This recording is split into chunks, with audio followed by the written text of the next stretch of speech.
In the tapestry of life, there are threads of uncertainty that weave through our very existence. Isn't it interesting, especially as church folks, when I say that, they say we don't always look like what we're going through. Man, you just never know. You never know what folks are dealing with. No. Some knots are tied with hope, while others are bound by fear. I'd never heard of Huntington's at all, and it was Chantae who introduced that to me and gave me some places to look, and I just started researching it after that. In the quiet corridors of my family's history, there is a story that echoes through generations. What is, I had no clue. Yeah. And you've just been kind of dealing with this? And how has it shown up? For those affected by Huntington's disease, every heartbeat carries the weight of a genetic predisposition. It was just the joyful person that she was, and seeing her like that was difficult. Today, I embark on a deeply personal journey with confronting a life-altering diagnosis. Then that's when she told me about the probability of her also getting it. My fear is that if I live long enough, I will start to see that disease affect her in the same way it affected her mother, and it's not anything I want to see. This is Beautiful Brave, where the search for answers becomes a powerful testament to the strength within us all. So I wanted to do a documentary about Huntington's. I just wanted to do like something simple, like a YouTube vlog or something like that, to just get awareness out there. And I kind of wanted to let people a little more into my life, just further than the music or what they saw on the outside, because this is an actual real thing that people deal with. I remember when she was born, I was in the delivery room, and as she came out, it looked like her face was smushed in a little bit. But it became normal in a few hours. I can remember when she was in kindergarten, she was rearranging her clothes on the floor, and she had a complete outfit of like a shirt and a dress and gloves and everything, and she'd arranged it as almost like a picture of a person. So we took a picture of that. I have it somewhere. That goes first. Okay. We met Chantae at church, actually.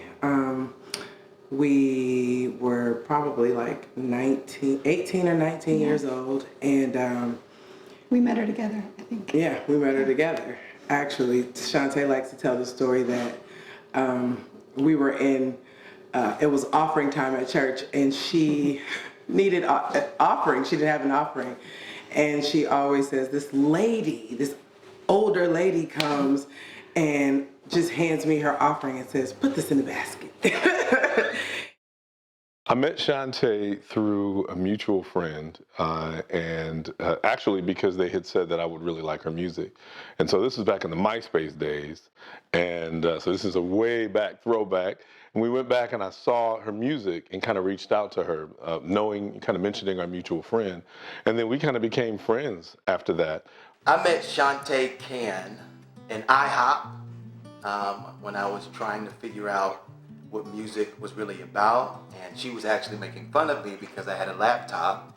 I was trying to play my music, and she was talking to me, and I was talking to her, and it was awesome. And I think from that day, I didn't know that our relationship would blossom into such an incredible friendship, but it's been awesome to see her voice touch so many all around the world. I always say that her voice has healing power in it.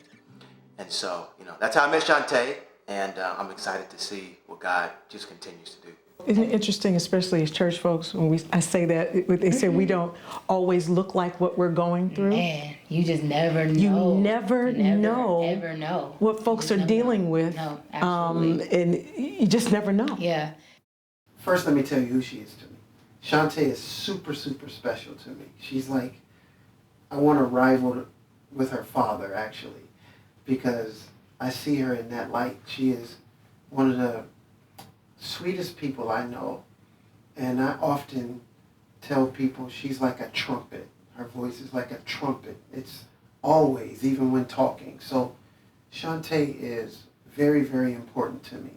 And I was like a fairy godmother or something that came out of nowhere that helped her so that she could have an offering. So I think Chantae was like 14 at the time. yeah.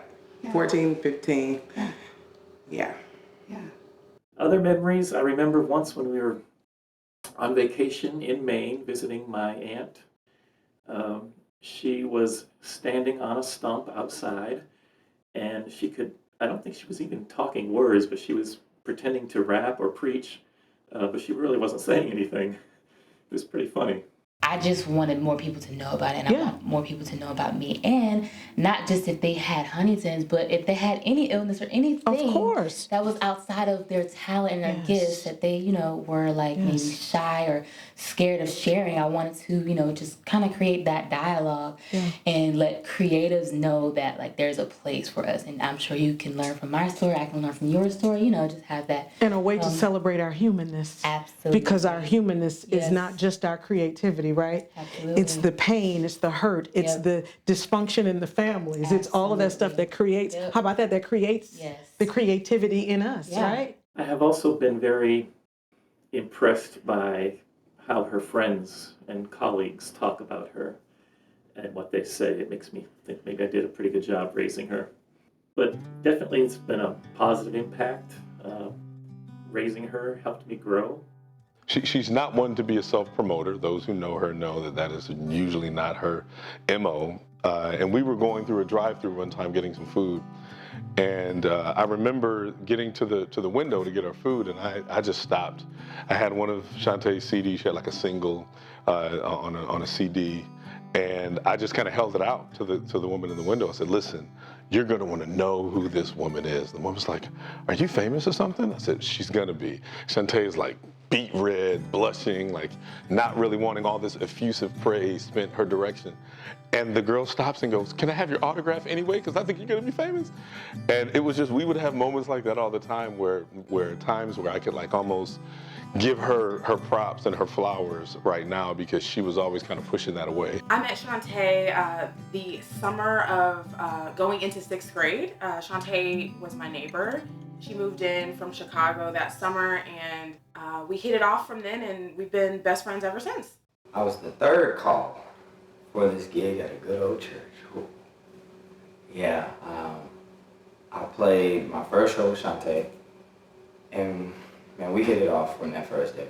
It was one of the most special moments in my life, in my professional career, on drums, and just overall, I just really enjoyed that experience with Chantae, and ever since then we've clicked. On stage, the chemistry was amazing. It was honestly mind-blowing, and a lot of people felt that energy on stage. I met Chantae, she was traveling with Leon Timble, and they were in, I think it was Baltimore or the DC area, all up in that region. And this is how it happened. Y'all ready? I open the car door and I say, "Wow, you look like somebody I know." And she looks up and looks over at Kendra and says, "Who is this man?" Real with her eyes, she did that. And Kendra said, no, that's our pastor.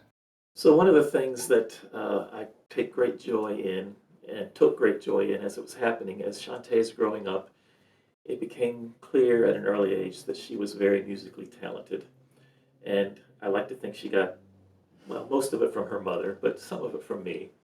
But she appreciated music, she was very creative, and I thought it was a continuation of what her mother was and did. And it also made me feel good that she was able to achieve, I think, a greater satisfaction in the music profession than her mother did. Her mother was willing to sacrifice her dreams to raise a family, to help provide for the family.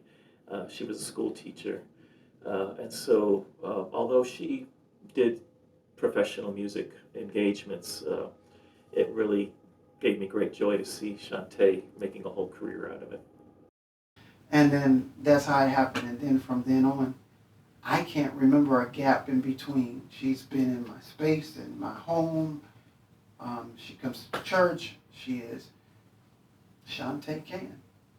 And the world, sometimes there's this pressure to create this image, this facade, this fake, this front. And it's so unhealthy sometimes because people do anything and everything they have to like fake to fake it. The kids, I know I done got old. The kids call it flogging.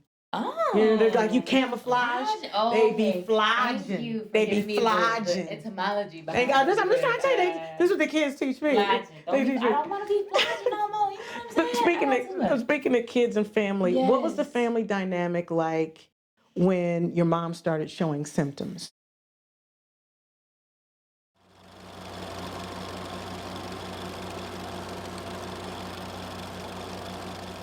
So by the time I met Darlene, I was attending a seminary, a predominantly African-American seminary. She was at Clark Atlanta University, then Clark College. I had been at the seminary long enough, and even before that I had been attending an African-American church. And so I was very appreciative of African-American culture. And so I think my interest in women certainly shifted, where I was more interested in African-American women, more attracted to them. I think bravery is the resolve and the willingness to speak truth and acknowledge truth, despite how it might make you feel, and despite how it might even make others feel. And there's a lot to that, right? Because it doesn't mean speaking truth without any sense of tact, or speaking truth without regard for how things impact. But I think that facing things truthfully with love at the same time is really what bravery is. And so when Darlene and I first started dating, it wasn't really a big issue. I think she had had a white boyfriend before me. I don't think it was very serious, but when we first started dating, she was not sure she wanted to get involved in a relationship at that time. Being brave requires, one, a lot of mental capacity. I think being brave goes hand in hand with faith. To be able to withstand anything, no matter what you see coming towards you, no matter what you deal with, having the strength to go through any obstacle thrown at you in life. The one thing that many interracial couples will say, and this happened to us so many times, we would be going to a restaurant or to a movie or something, and the teller, the cashier, are you together? Is the bill separate or together? So we had those experiences. We did have a couple of more serious experiences. They were more infrequent. I would probably define brave as having courage in the midst of adversity. Fortitude is the word that comes to mind. Dr. King always says that the ultimate measure of a man is known not in times of comfort and convenience, but in times of challenge and controversy. Again, I remember going to the park and having a picnic and lying down on a blanket, and some teenage boys were around there, and they started throwing stones and calling us names. I remember another time where, I can't remember if they said it directly to me or to Darlene, oh, you must have jungle fever, those kind of comments. But for the most part, we got to the point where we didn't really care or notice it. And I think that passage, or that, that quote is so fitting for the idea of bravery, because it pulls us into a space and challenges us to have courage even when we don't want to be courageous, to push past what our normal limits are and what we feel like we can actually bear, and to find a new gear. And so I think bravery shows up in some of the most challenging times.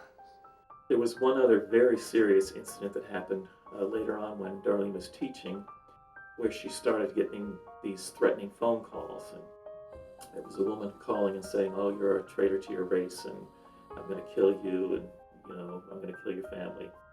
Unfortunately, at that time, and I've since, I hope, learned from this incident, I was like, oh, well, the person's not serious, don't worry about it. She wanted to go to the police, and she did. And I have realized, being married interracially, that it's really not up to me as a white man to tell her or any person whether or not some behavior they have experienced is racist or not.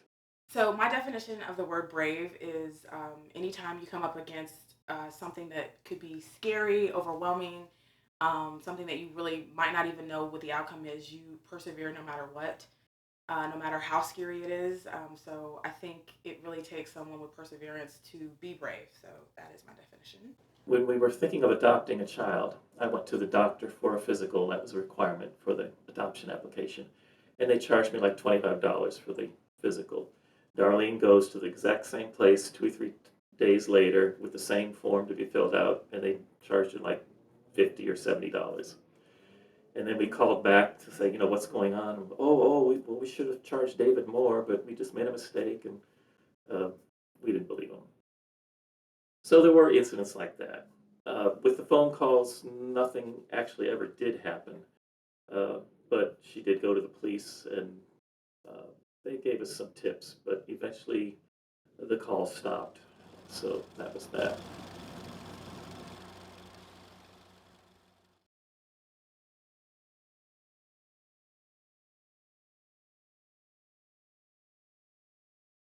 I remember going over there, like carpooling to church. Right. And going over to her house to pick up Chantae and with your mom. Yeah. Riding with your mom. We were all riding with your mom. And just getting to see her and visit with her while we were there. So Chantae's mom is like a second mother to me. I was literally adopted into their family as soon as they moved into the neighborhood and became her daughter, literally. So I have some great memories. Just even things like school shopping at these very interesting stores off Windy Hill Road in Atlanta. I don't know if they're there anymore, but stores like City Trends, really, really fun memories shopping with her mom. Oh, I have many memories, good memories of Darlene and I. Well, when we first met, I met her. She was playing saxophone in the Clark Atlanta Jazz Orchestra. And I'm a big music fan and love jazz. So we had a love of music in common. I'm not a performer, but I really appreciate it. And Darlene had a beautiful voice, and I can remember traveling on long trips. She would just start singing in the car. Yeah, it was very beautiful. She was always bubbly and happy and singing. And singing. Always. Always, yeah. But very inviting to She's us. so kind, yeah. And the beautiful thing is Chantae's mother is an amazing musician. And we used to kind of go gigging with her. And one of my favorite memories is her playing the saxophone at Southwest DeKalb Mall. And I think at the time, I don't even know if I realized how amazing it was. I just was like, oh, her mom plays the saxophone. But it was a beautiful thing to see her mother playing with colleagues and friends and just entertaining folks as they shop through the mall. And, she's another thing about Chantae's mother is she's just absolutely hilarious. So not only is she talented, she's just really funny. We've had a lot of moments where we laughed with and at her. But yeah, those are some great memories of her playing and us being silly. I remember going to the park and taking pictures, having picnics in the park. Also, going to church together. Darlene was always very supportive of me as a minister and was willing to move when I had to move. So I have many good memories. Darlene was my first true love, and so, I have that. I work at Emory and have been there for about 21 years and started working with the Emory Huntington Center of Excellence way back when. And Darlene was one of the first people that I saw when I was there. And we run a Huntington's camp every fall. And so Darlene would come to the camp and we would do kayaking, and just it was a nice weekend of being with other people who had Huntington's and a getaway. It was a respite for caregivers. And I fell in love with your mom then. She was fantastic. She had such a lovely spirit. And so she was one of the first people that kind of introduced me to Huntington's and got me knowledgeable about symptoms and what's going on and how people with Huntington's feel. I first became aware of Huntington disease when I first started dating Darlene. She was taking care of her mother at that time, and her mother had already exhibited many symptoms of it. And so she, before we got to know each other very much, she told me about the disease and that she had the 50% chance of also having it. It was kind of painful and sad to see Darlene as she tried to communicate with her mother. We would visit her weekly, at least, when she was in a nursing home. It was very touching and moving to see how Darlene really loved her mother and cared for her. And as the months and years went by, her mother got worse and worse, and at some point was not able to vocalize anymore. The first place to start is that it is a very variable disease, meaning that it looks different for everyone. There are some primary symptoms that we see in most people. One of them is movement disorders. So we see people have chorea, which is involuntary movements. It can look dance-like, it can look jerky. For some people, it's quite subtle, just a twitch or something in their face. And for other people, it's very large and their whole body can be twitching and throw them out of a chair. So that is incredibly variable, although it's the same type of movement symptom. So the family dynamic when my mom started showing symptoms of Huntington's, it was very gradual. Mm-hmm. And it's almost like, you'll look up and like she's like moving, they call it, sometimes they have a gait when they walk, mm-hmm. or sometimes people with Huntington's, their speech will start to get slurred, or they'll have like anxiety or fits of rage. Mm-hmm. And these symptoms can often be confused with just regular everyday like anxiety or regular everyday things, but it was really like the Huntington's that was causing all of these things. And so I know that it was getting just harder for her to make rational decisions, and like, her judgment started just like not lining up with what it used to. In addition, people can have problems with their balance. They can have eye movement problems. Their gait is different. The way that they walk changes as Huntington's disease progresses. And Huntington's is a progressive disease, so it does change over time as the person's disease gets worse. And that doesn't necessarily mean that the movements start small and that they always get bigger and then they get biggest. They'll start small for most people, and some people's will get quite large and then go back down during the course of the disease. And for some people, it will not reach those high heights of the same as other people. I've had the privilege of being able to get some really good time with Chantae's mom. I remember we've spent a few times going to visit her and where she was getting care. And so we got a chance to sit down and just kind of talk and get some of her memories. We got to look at old pictures of her and when she was in school. I've been able to, with Chantae, do some of genealogical research on her family, and we got a chance to see just photos of things that her mom was a part of, both in high school and in college.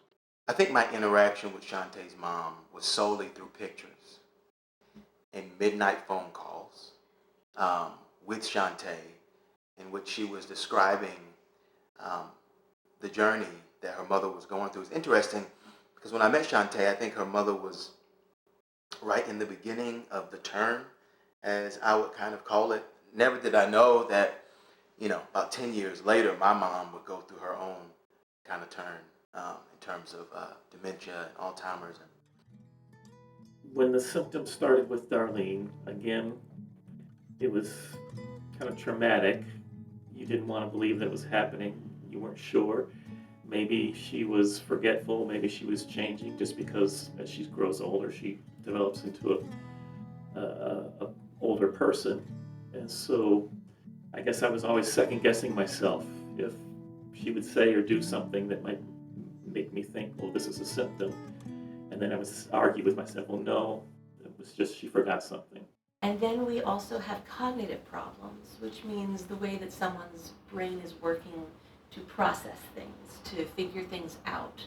So unlike Alzheimer's, where we talk a lot about memory problems and people forgetting things, in Huntington's it's more a loss of the ability to think through things, to get from point A to point B, to do a puzzle, to figure something out logically, to have a logical argument. But then it became apparent that the symptoms were getting worse. I think the first thing that really affected her was her judgment. Her ability to judge things kind of went downhill, and decisions she would make didn't make sense. And we started going to a clinic in the Atlanta area that dealt with Huntington's disease. And they gave us counseling and tested her. And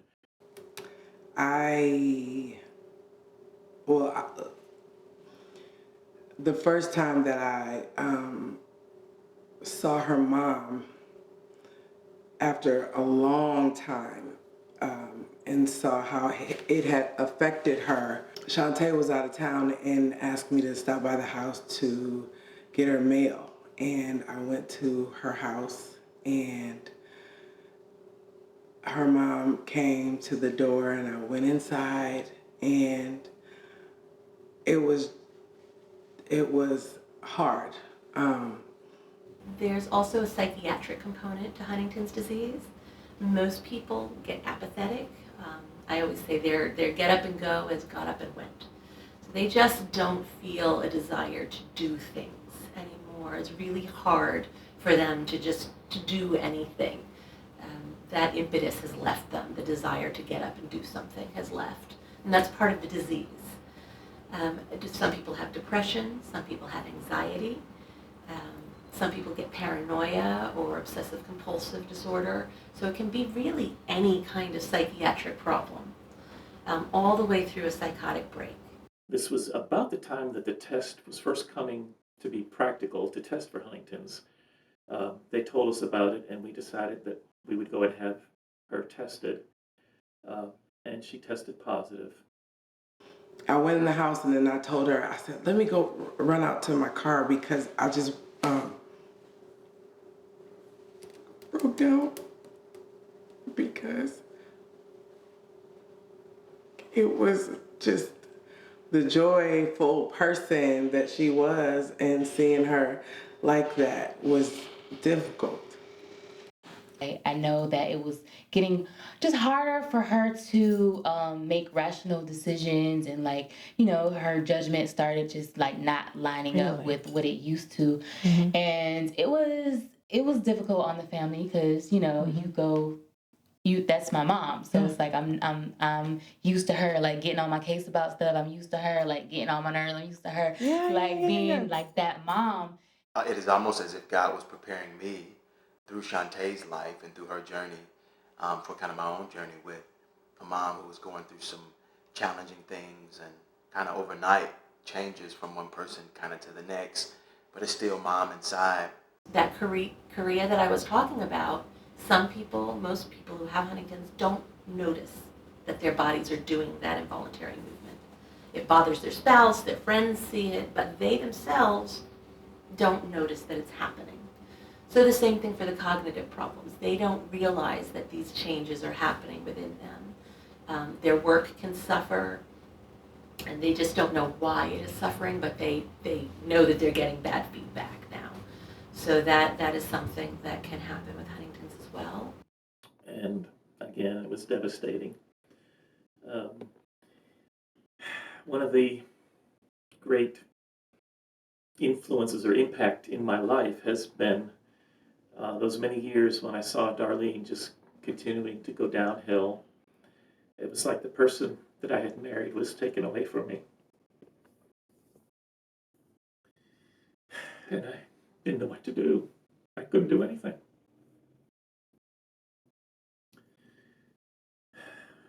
How was your dad doing on this?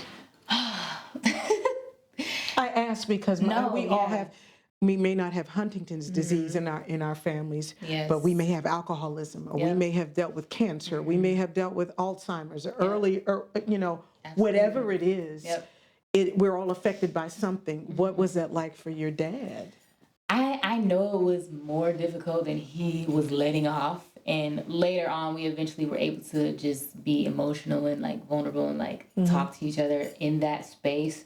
But he always tried to do the best that he could, and it took a lot on the marriage. Even that, there was a lot on the marriage even before the Huntington set in. So they did end up separating, and then it was kind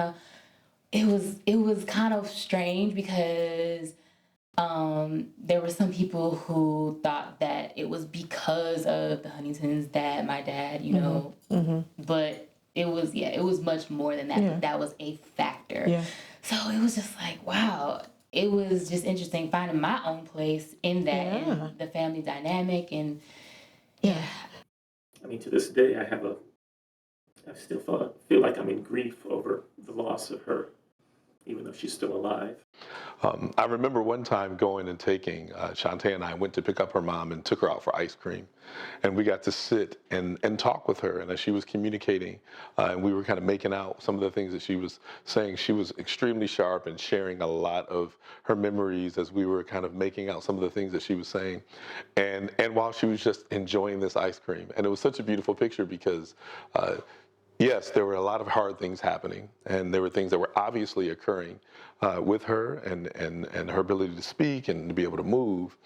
And some people might look at that as like, wow, that is just something that is really hard and it's really difficult, and it is. But also there was just the simple, timeless beauty of just enjoying a cone of ice cream. So, what day is it today? It's your birthday. How old are you? 20 how much? 25? Oh, okay. Fantastic. We're both 25 today.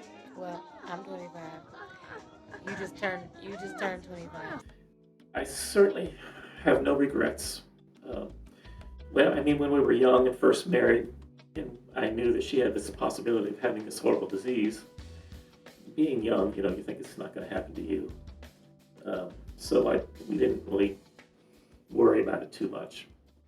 But I have no regrets for marrying Darlene and having Chantae, a wonderful child.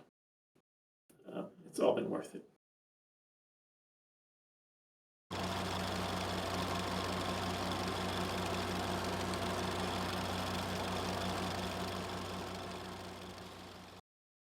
There's a passage in the Bible from what many believe to be the wise man in the world, King Solomon, and he says this. He says that it's better to be in the house of mourning than to be in the house of feasting, because death is the chief end of man, and the wise will take it to heart. Chantae's ability to be optimistic, no matter what, has probably been the greatest impact. I think we were in a jazz club. I don't know if she knew I was there, but I saw a flyer online. I said, I'm gonna just pop up and see the homie. And I just sat in the back of the room and watched her cover that song that people know her for. That's always been something that's kind of been hard to wrap my head around. And when I'm talking to people, I often want to kind of point out that on some level, it's actually good for us to engage the mourning piece, because those two, that comparison that's made in that passage is really comparing a funeral to a wedding. And there's a reason why we have wedding crashers and not funeral crashers, because we go out of our way to anesthetize ourselves against mourning. And so I want to normalize that. I want folks to know mourning is okay. I think one of the biggest things that's impacted me, and she says this on stage a lot, about being the light. And anyone that knows Chantae knows that she is a light. I've seen her function in worship spaces, but to see the same type of spirit be outside of the church and in a club with musicians, and just to create such a special moment in mainstream culture to me, I think I'll never forget. I remember what she was wearing. I remember where the rose was. I remember where the bass player was. I remember how she was jumping up and down and bopping. But the thing I remember the most is her it seemed like she exited reality and went to this angelic place. And, I think that's one of the most memorable moments. Dealing with some of the pain and the heaviness is okay. You were designed with the emotional capacity to deal with that. Running from that would be unhealthy. And then to be able to convince them that also there is not just mourning by itself, there is a way where real comfort can come as well. And so I try to give a few different paths for comfort there so that they know that they don't have to be alone in their morning, but they also don't have to run away from the morning. One great memorable moment is getting to know Chantae at her core from her roots. And that's when we were on the road and we went to Oberlin, Ohio. And I met her father and the rest of her family, her stepmom there. And that was just the most hilarious time ever. I saw all of Tay's baby pictures. I saw where she started from, like where the gift that Chantae has now that everyone gets to receive, where it originated from. Just knowing more about her dad, knowing more about the upbringing she had. One way her life has impacted me is musically, of course, and creatively. Creating with Chantae has been a dream because she's such an innovative person. She's so open to trying different things. And so listening to different music and just sitting down and just kind of picking her brain with what she's into and has always been very impactful to me. Chantae has been very impactful on my life, and one of the biggest impacts that she's had on my life is introducing me to my husband. So without Chantae, I wouldn't have my husband, I wouldn't have my beautiful baby boy. So I think that's one of the biggest contributions, other than just being an amazing friend. After visiting with Chantae's mom, I think there would be a time, and I think she would agree with this, I think that there would be times where she's kind of processing and not quite sure what to say or what to do or even what she's feeling. And she'd always kind of give me the permission and give me the invitation to just ask, how are you feeling? And I never felt like there were any questions that were off limits, and to be able to kind of help draw out some of the things that she was feeling. And those who know Chantae knows that she's a pretty private person. And so to be able to ask questions, probing questions, to draw out some of the things that she was feeling and some of her own reactions, that was what I felt like my role was. It honestly made me feel more than just a part of her band or just MD in something.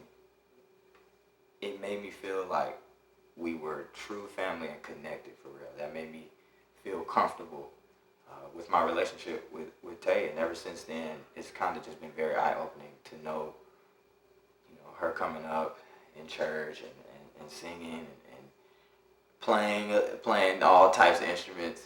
She's been a producer since birth, and we're just now getting to witness all of that, all of the fruit of everything that she's been doing her entire life. So that was probably one of the most memorable moments. But also watching her growth and watching her just be open in exploring different things, learning people, and like she's the person that I would say is the most non-judgmental. Always just, her heart is just so big. And so I remember coming out one day and just kind of getting her feelings on what she's feeling about caring for her mom, what she's feeling about how accessible her mom is, what she's feeling about how much longer she'll have where her mom will be able to communicate on any level, how she feels about if or when that time fades and it becomes increasingly difficult to communicate with her mom. And she was very, very honest and very candid with the difficulties that is and the fear that brings and the uncertainty that brings. And we just kind of sat in that. No quick solutions, but just sitting in that and allowing her to just get that grief out.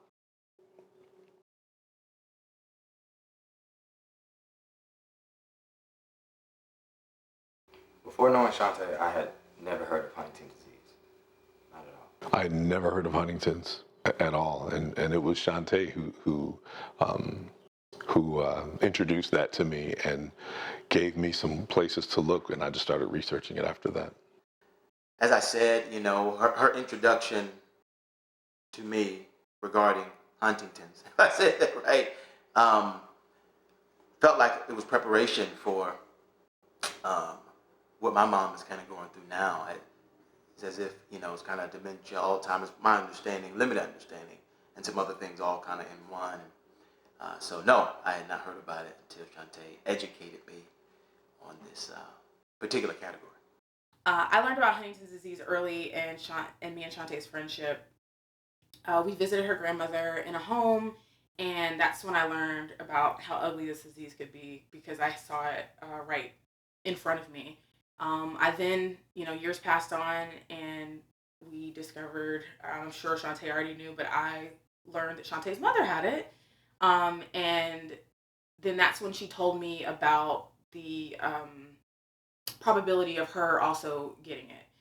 When we have a parent who has Huntington's disease, each of their children has a 50% risk for developing the disease. I had no clue. Yeah. And you've just been kind of dealing with this? And how has it shown up? So Huntington's disease is actually something that's been running in my family for years and years and years. Yeah. My grandmother was diagnosed with it, my mother. Yeah. And so it's something that I am extremely familiar with. I know what it looks like for somebody to be like fully functioning and then transition into not being able to like have a conversation. That's the far end of it. Really? And so, that is like something that's probably been the most difficult, especially, it's like with my own family members, like cousins, aunts, I've seen kind of go through this progression of Huntington's, and it's basically like the slow deterioration of your brain cells, and so you lose your motor skills, and you also lose like the ability to function like your brain properly. So it's like two things that are happening simultaneously. Chantae and I would talk about it every now and again. I always remember it would be most of the time on an airplane, and we would be en route somewhere. And I remember specifically having the conversation about, at first, her not wanting to be tested and wanting to, I think, live in fear of having it. Or once we got a little older and I knew a little more and I knew how important it was to get tested, I think I might have put a lot of pressure on her. I remember asking her like multiple times, was she gonna get tested? And I just don't think it was something that she was ready for. And it's like it's a really touchy thing because it's like, do you want to get tested earlier and know this fate that you might have over your life? Absolutely. Or do you want to just hope for the best and find out as time goes along? So those are kind of the two categories that people fall under. I was ministering at church. She was ministering in music. She was leading worship. Incredible worship leader too. So you hear the jazzy part, you hear all of that, but she really takes her time in ministering to God very, very seriously. And so at a certain point, I prophetically ministered to her brother. Typically, we don't test people until they're 18 years old, and that's because a lot of adults choose not to have this information. They don't want it. They don't want to look that clearly into the future. This is one of the diseases where we can do it. There are many where we cannot do this kind of testing. And so a lot of people decide there's nothing that's going to change right now for treatment, so I'd rather not know. So we don't want to take that choice away from a child by testing them when they're under 18. Then we get to this point to where service is over, she goes home, she sends me a text message telling me, thank you for ministering to my brother. At that point, I then text her back and say, hey, that disease, don't worry about it, go get tested. You don't have it. You're going to get through all of that. So ultimately she did. And I remember the weeks leading up to us getting the results. And I just couldn't wait to hear, like, I really wanted to know what they were. And so I'm me not having any idea. It was just a very prophetic moment to where I felt it was time to say that to her afterwards. Didn't want to say it in front of everybody. So we were at Emory, the hospital, as they were getting ready to share the results of the Huntington's test. to start back with some basic biology and basic genetics, we've all got 2 of most of our genes. We've got 23 pairs of chromosomes, and we get 1 of each chromosome from our mother, and we get 1 of each chromosome from our father. I sense this kind of waiting. There was uncertainty, but this waiting for this kind of decision, right? It's like waiting for a verdict almost. So it doesn't matter which one of her father's Huntington genes she inherits. He has 2 normal functioning Huntington genes, and so they're going to be a normal Huntington gene no matter which one she inherits from him. And that's 1 of her Huntington genes. And so it was quiet for a while. We were kind of sitting there smiling and trying to keep spirits up, but then there was just kind of this silence. The other Huntington gene is from her mother. Now her mother had 1 Huntington gene that had 40 or more repeats, and that was going to cause her to have Huntington's disease sometime in her life, and it did. And the other Huntington gene that her mother had was a normal functioning Huntington gene with 26 or less repeats. And we waited, and as they walked into the room, I believe the doctor came in, and she sat down and she began to, I kind of felt like she took almost too long to get the word out. I mean, we were kind of waiting, those of us who were sitting in that room, she just kind of started talking through some preliminary things and explaining the condition again, and we were just almost like, give us the verdict, doc, that's what we're waiting for. So Chantae has a 50-50 risk of developing Huntington's disease because she has a 50-50 risk of inheriting the Huntington gene that has 40 or more repeats and is going to cause Huntington's disease, or the gene that has 26 or less repeats and is going to be a normal functioning Huntington gene. I don't know if it was me calling her or her calling me to set up a time together, but I do recall her saying we have to do this, and so I didn't have any idea what she was going to tell me. All I knew is this is my spiritual daughter. I'm going to spend some time with her, and we're going to lunch. I said, where do you want to go? It was Marlowe's Tavern in Cumberland. And I pull up, she come in, and we sit there, and then she says, I got some good news and some bad news. This genetic test does not need symptoms to be showing it. The test results are the same throughout a person's life. So you can get tested whenever, and the results will be the same whether you have symptoms or you don't have symptoms. I say, so give me the bad news first. I believe, because that's my pattern. And she says, I tested positive for this gene. The gene was there in my blood, so it's like I got this Huntington's disease. I could almost feel like wind out of the sails. I could feel the feeling of disappointment and the feeling of heaviness in the room. That's there. No one wants to receive news like that. There's nothing, there's not a happy moment. She inherited the Huntington gene that is going to cause Huntington's disease.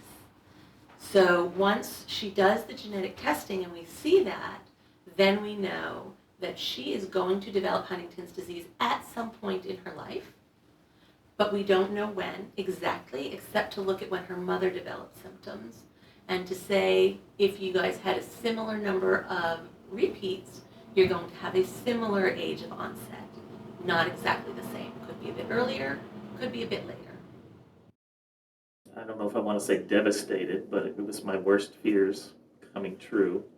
And even to this day, my fear is that if I live long enough, I will start to see that disease affect her in the same way it affected her mother. And that's not anything I want to see, but something that might happen. So, yeah, I was, it just was a very painful thing to find out. I found out Chantae tested positive maybe a year ago, maybe less. And it hit me a little bit different because there had been so much time go by before even finding out. So it was just a little bit out of the blue, and it definitely hit me. It still hits me to this day. And but yeah, it's been about a year. I was heartbroken. It was obviously very, very heavy.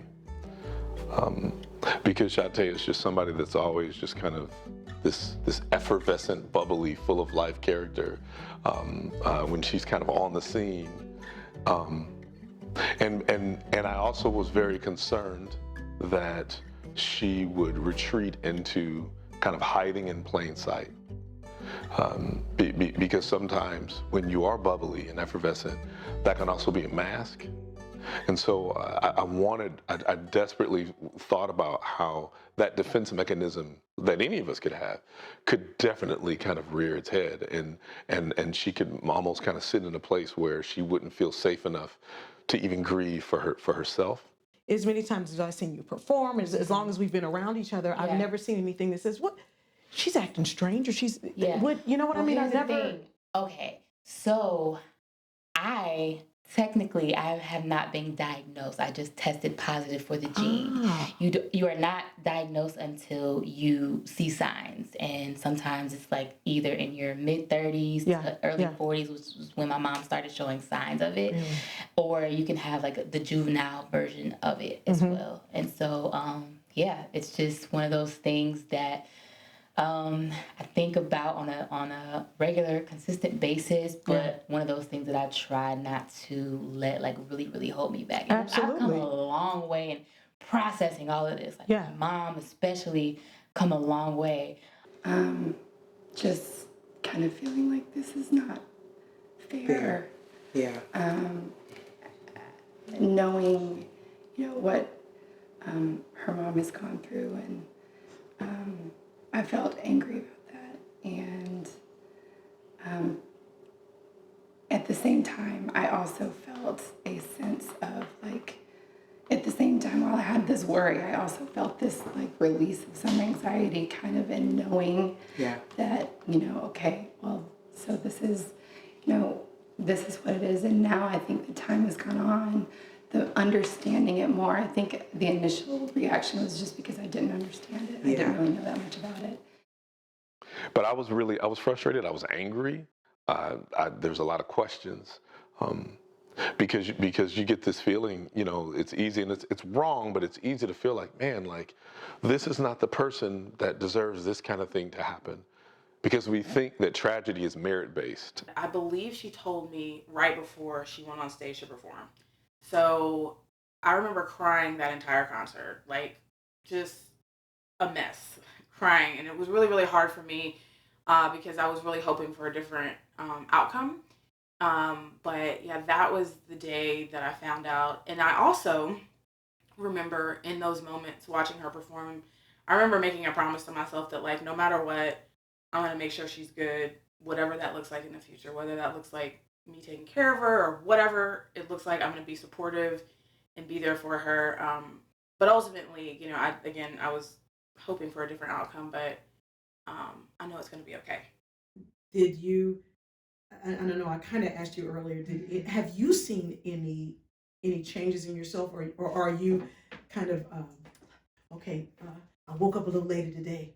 That's a sign. It's a symptom. Are you doing that to yourself? Or? I did go through that phase. Okay. I went through that. Yeah. And that was early, like right after I got tested. I think my world just shut down. I was just like. When did you get tested? In 2015. At that time, am I right? You were becoming Chantae Cann, listen, solo artist. All this stuff was happening at the same time. At the same time, yeah. I went into a hole for a little bit. And then after I got done wondering, like being like, why, or what's going on. And I think that those who really care about Chantae in that room knew we don't know what needs to happen, but we know that some work is going to have to be done. And so now, it's as time has gone on, my anxiety has just kind of like turned into. Just a sense of being thankful for understanding and the ways that, we can all adjust our lives, and so that we can all have healthy and thriving ones. It's hard for me to really talk a lot about how Chantae dealt with this. Certainly she saw her mother going downhill. Chantae's always been a very mature person child for her age. She was able to handle that pretty well and start taking more care of her mother, doing more things for her. Now, typically people tell me they got something going on physically. I pray for them and I try not to go to sleep with it, right? And so at that point, I felt like I was going to end up taking it to bed with me that night. And then she says these words, "But the word of the Lord said to me, I'm going to be fine. So I'm going to be fine. This is just the test." I truly believe from the bottom of my heart, I know what God said about me. I know what he said to me. And I'm not that type of person to just like make up stuff like, you know, everybody's going to be healed and everybody's going to be, but he specifically gave me the peace and said, your faith has made you whole. And so that's literally what I've been standing on this whole entire time. I would not be able to do half the things if I had not heard that, if I had not received that peace. So I said diagnosis earlier, but to understand that you can have the gene, but God is the deliverer. And so we left there on the note that she was going to be fine, and God has delivered her, freed her of this sickness, this disease.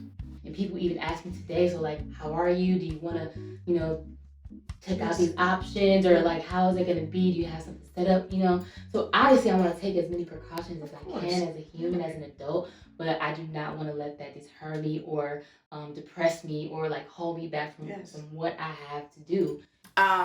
So as far as the conversations that Chantae and I had after she got her results, I just think it's something that we just kept moving forward. We haven't really talked about it much since then.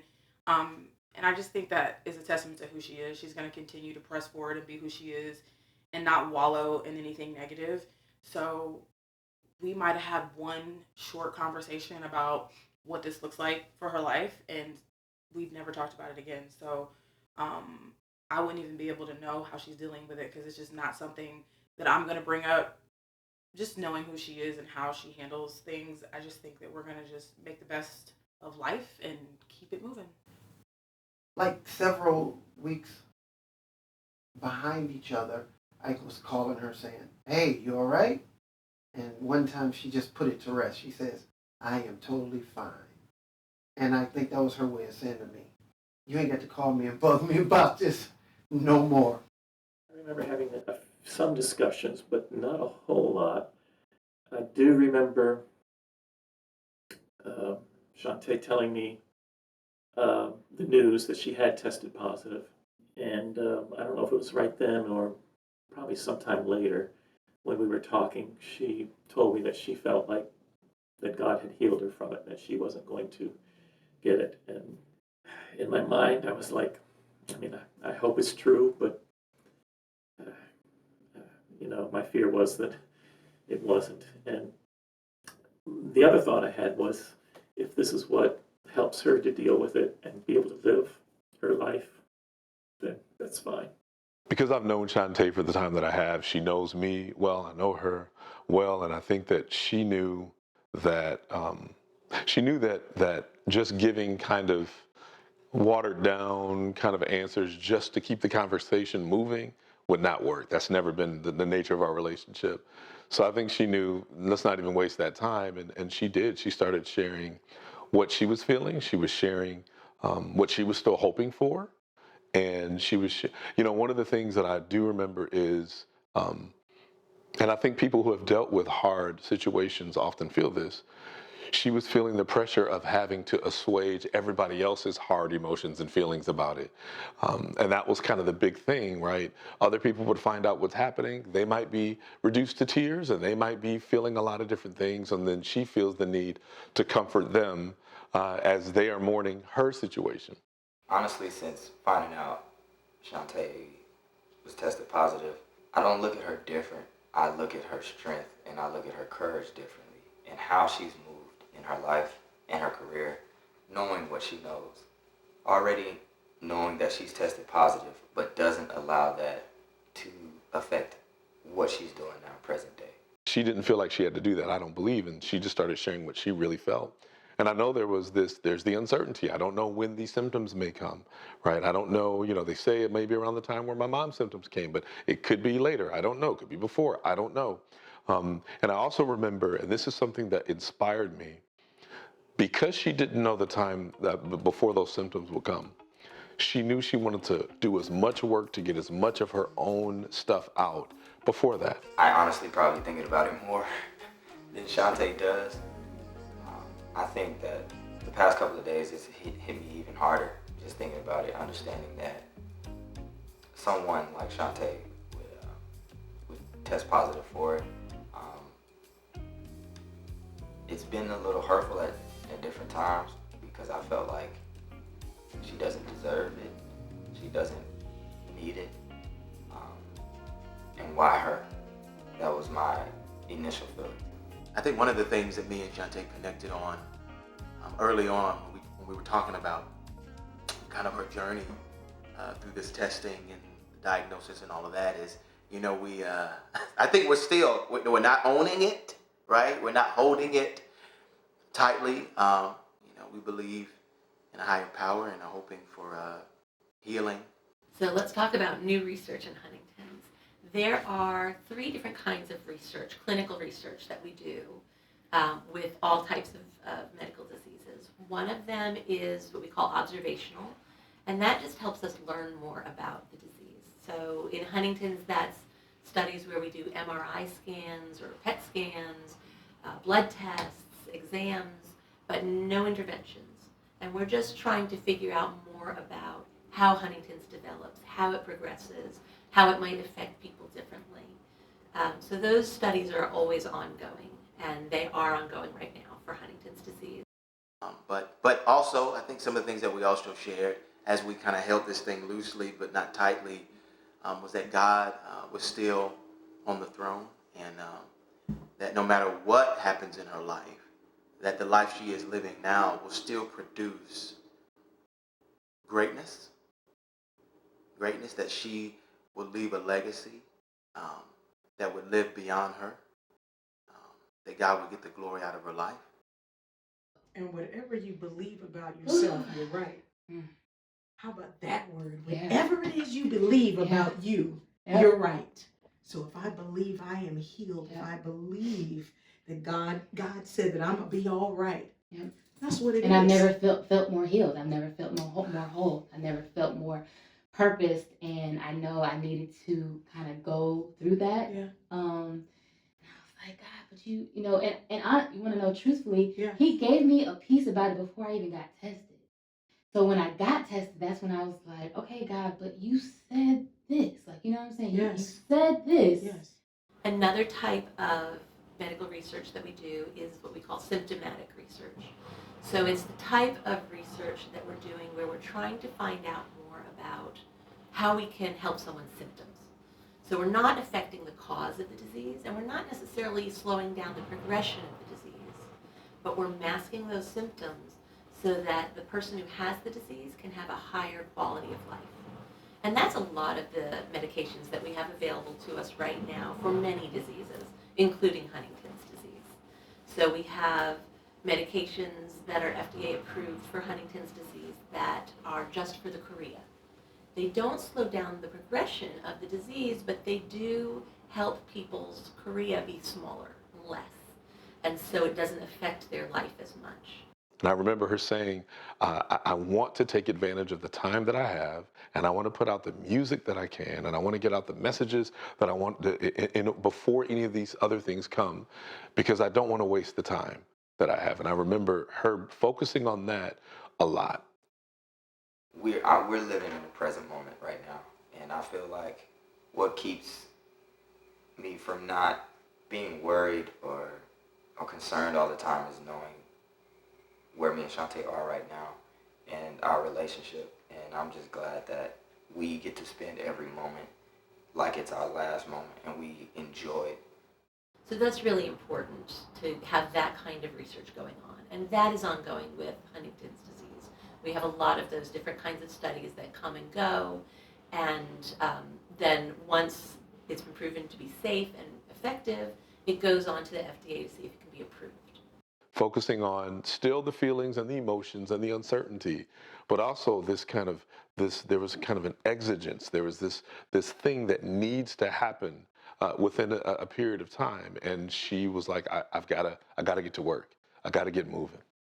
What role does faith play in this space when you go to get the test, when you find out the outcome, when you're waiting on the outcome, when you are looking at your mom's state or whatever that is? What role does faith play for you? How important? Faith is the substance things hope for. And for me, hope was the epitome of my existence, because at one point it was all I had. You know, Dr. King passed away early, but he did more in his life, in his short time, than what many will do throughout their entire life. And I believe, same with Jesus, I believe that no matter what happens in Chantae's life, that she will do more than many in the time that she has already been given and that she's already contributed. And so I am excited to live in these special days and in these special moments and seeing the legacy that she is already living in now. You know, being given the sentence of carrying the gene of Huntington's disease and knowing that the doctors believe that, you know, there'll be a good chance that I will experience, you know, those signs. But also knowing what God said and taking that and running with it, because guess what? It's not ever about that one moment. You know what I'm saying? It's about a million other moments that are connected to that. To me, the most exciting kind of research that we have going on in Huntington's disease right now is what I'll call causative or causal types of clinical research. And that's the type of research where we're trying to find medications and treatments that will slow the progression, hopefully to the pace of a snail, where it just won't even show up in a person's lifetime. You know, I'm not one to give advice. I've had a very interesting life, but what I will say is what's gotten me through really difficult moments is being brave and pushing through no matter how scary things are. I think being a mother has changed how I look at life. And again, if it looks like a fire, I just know that I'm going through it and I'm going to come out on the other side. And I would encourage anyone to just, again, be brave and know that, you know, you're going to be all right no matter what. No matter how ugly it is, you know, we lose people daily. Tragic things happen. You lose jobs. You have situations that happen in your relationships and friendships. But in the end, you're going to be okay. That is really the exciting new avenue for research in many different genetic diseases, and that includes Huntington's disease. And so we're able to take information from other diseases as well when they learn something about genetic treatments, gene therapies, and other types of medications that are treating the cause of a disease. We can take that into the knowledge of how we're going to treat Huntington's disease. So it's within the medical community and within the research community, there's a lot of back and forth as far as sharing of information and trying to figure out how best to use these new techniques. It's about a million other people that you can relate to, and that you can now have the compassion, or like, you know, like, I'm so much more sensitive to that. I'm already super empath. Like, that's just who I am. So but you feel it everything. just, man, I mean, I'm feeling everybody's feelings. Yeah. And that even processing people's emotions, because I had to process mine first. And they're on you. Oh Lord! They now told me you got the 10 Huntington. other people's emotions, and I'm like, because I'm okay right now. Yes. I'm like, okay, am I okay to talk to them if they're not okay? Yes. And how do I respond to that? I have to let them be not okay, just like I wasn't okay the first few weeks I found out. There have been a number of new trials that have come up with Huntington's disease, and there will be many more to come. So I'm very excited about that. I'm excited that some of the larger pharmaceutical companies have taken an interest in Huntington's disease and are putting money into the medical treatment of Huntington's disease and trying to slow it that is all fantastic. But now I look at it as one of the greatest testimonies, one of the greatest overcoming stories, one of the best, just all around strength telling stories that we can all learn something from. And I think I've learned the most by this moment. I've learned the most about continuously walking through life, continuously walking, keep going, keep moving, keeping the faith, trusting God, just keep going.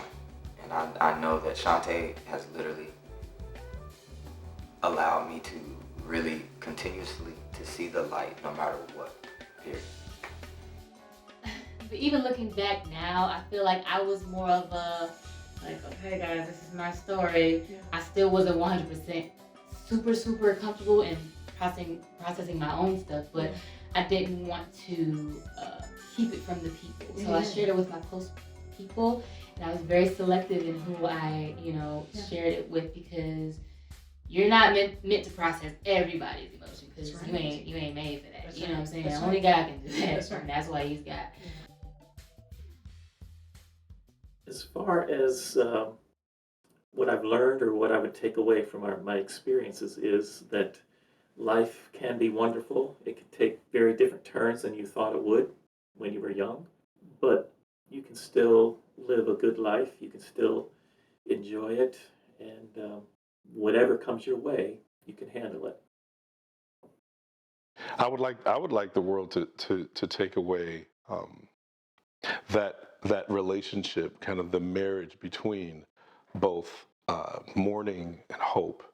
I think that it's really easy to emphasize one at the expense of the other. And so it's really easy to go, I just want to focus on the things that make me happy, and I just want to focus on the things that give me hope, while completely ignoring the very human experience and the human feeling of real mourning. If you live on this earth for any period of time, mourning will ensue at some point. And so there's got to be a way to marry that. And so my hope always is for all of us to get to a place where we could say, I can mourn, but mourn with hope. And when that happens, I'm more authentically human. We will hit bumps, we will hit hurdles with these trials, absolutely.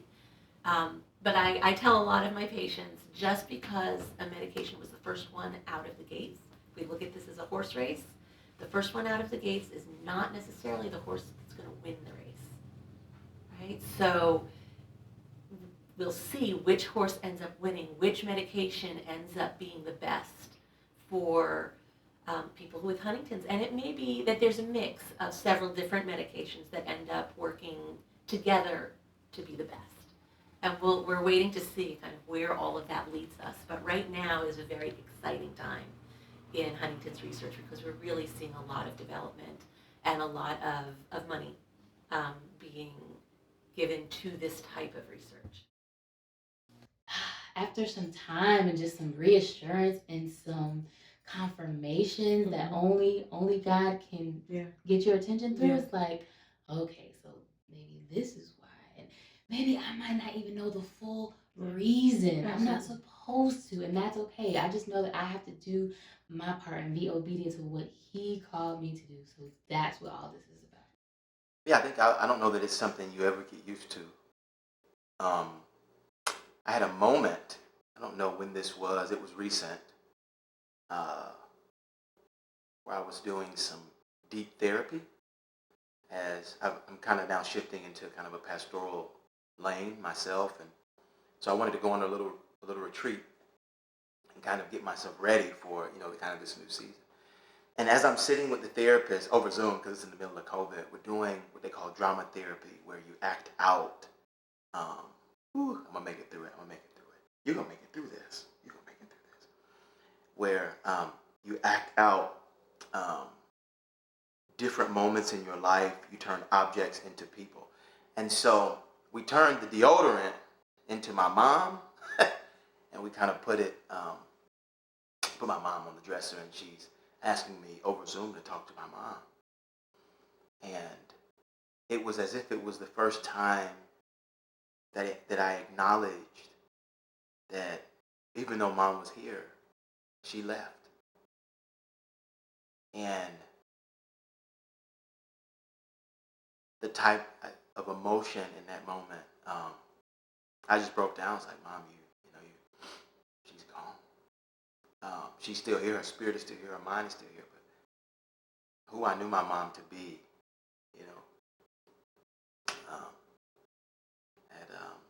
had left. And so it is a very emotional journey. It is something that you never get used to, but you learn to cherish the moments. You learn to cherish the moments that you had. And now, as I kind of sit across from my mom, she can't really talk, can't form sentences, knows who I am sometimes she doesn't. You just learn to live in what God has left you with, knowing that he's still in control. He has all power. He is all knowing, and she's right where she's supposed to be. But you hold on to what you have now, and you remember what was. And but it is a very, I think the most difficult part of it is just separating who she was to who she is, and accepting that what she was will never be again, but what she is now is still beautiful.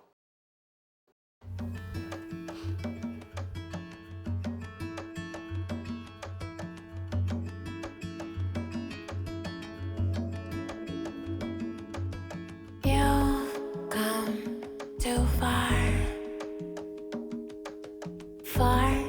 way too hard to get here. Open up the waters of your heart and set sail.